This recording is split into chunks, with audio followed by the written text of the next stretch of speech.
Yeah, the opposition party here in Australia wanted our Prime Minister, Anthony Albanese, to fly to Mar-a-Lago after the APEC and G20 summits to meet with Trump to talk about tariffs as well, but he resisted those calls. Do you think our Prime Minister should have done the same? Well, Trump has traditionally placed a very strong emphasis on personal relationships.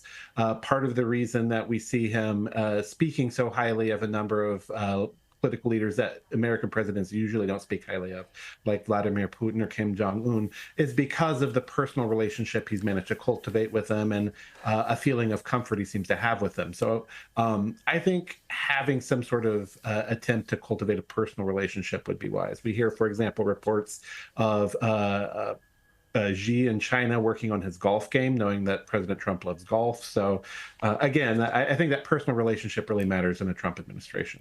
You were mentioning that it could be just a negotiating tactic, these threats of tariffs. But what exactly does Donald Trump want from Mexico and Canada?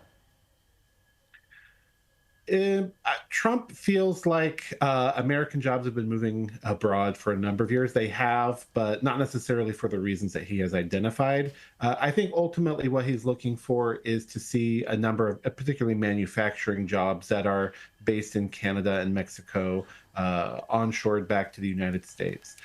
With the political realignments we see happening in the U.S., the Republicans are increasingly dependent on working class and blue collar voters.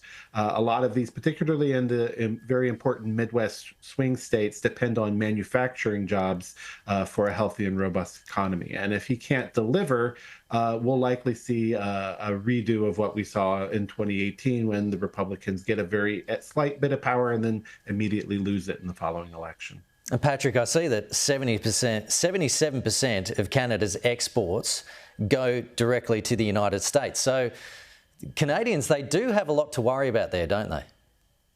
Absolutely. Canada and U.S. have long had a deeply interconnected economy, particularly, again, in manufacturing. The manufacturing hubs in the industrial Midwest are closely linked to the manufacturing hubs in southern Canada, particularly on Ontario. And so both countries are likely to face a significant economic consequences if there's a trade war between the U.S. and Canada. But these tariffs, they're mainly focused on China, aren't they? President Trump used them to target China in the first administration. I think we'll likely see that again. China does play an outsized role in his understanding of the world, and for good reason. They're probably the strongest economic rival of the U.S. Although with Chinese economic doldrums themselves, China has their own issues that they're wrestling with. Dr. Patrick Schoettmer, really great to chat to you this morning. Thanks for coming on the program. No problem, Kenny, anytime.